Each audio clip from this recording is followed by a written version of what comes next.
on them. That reminded me of how ridiculous our state assessment system had become.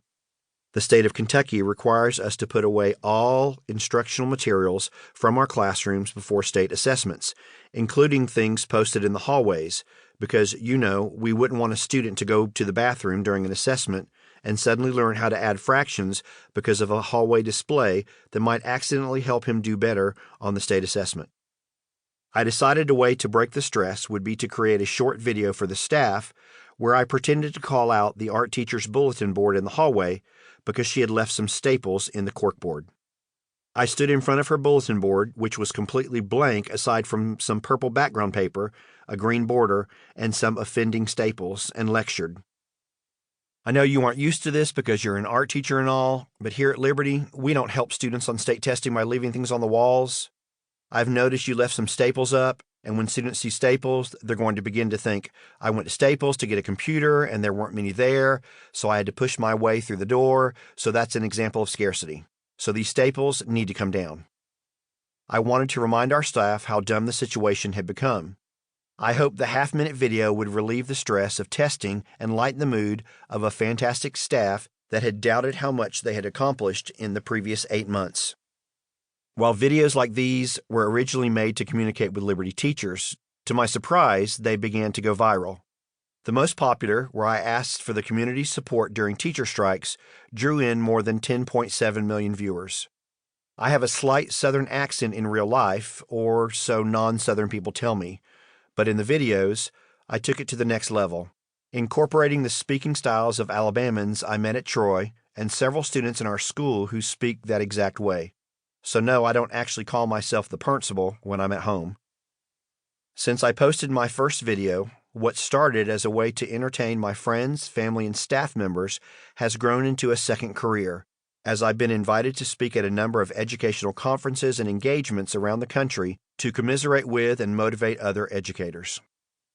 I think the videos connect with people, especially teachers, not only because I use a funny accent, but because behind each humorous topic is something real that affects educators. For instance, I made a video about teacher bathroom etiquette after the alarming experience of walking in on a substitute teacher on the toilet because she had neglected to lock the bathroom door. Bathrooms are funny. That's why there's a whole genre of humor devoted to them. But when I show that film at educational conferences, I use it to illustrate the larger point of why it's important for a school's staff to get on the same page.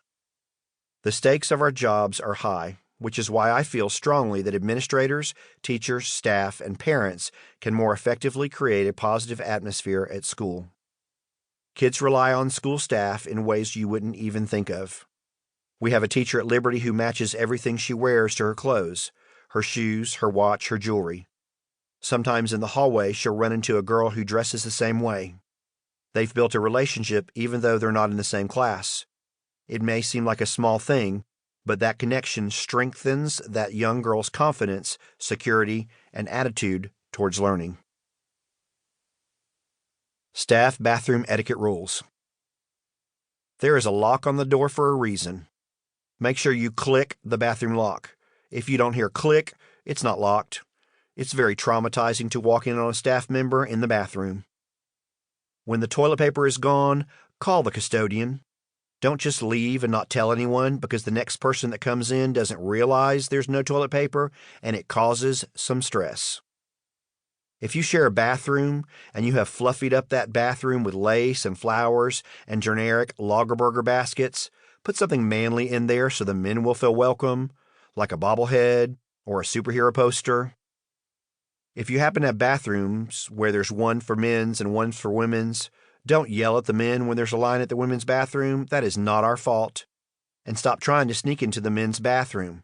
If we snuck into the ladies' bathroom, you would say gross. So stop sneaking into the men's bathroom. Gross. Most important, air freshener, don't make the air fresher. Stop spraying 42 seconds worth of air freshener. It's just making things worse. If you have Taco Tuesday at your house, Wednesday might be a good day for you to get a doctor's appointment so you could be off school and bless everyone. We make a difference in kids' lives and the lives of their parents that we can see daily. When you're negative, the kids are negative. And when you're happy and work together,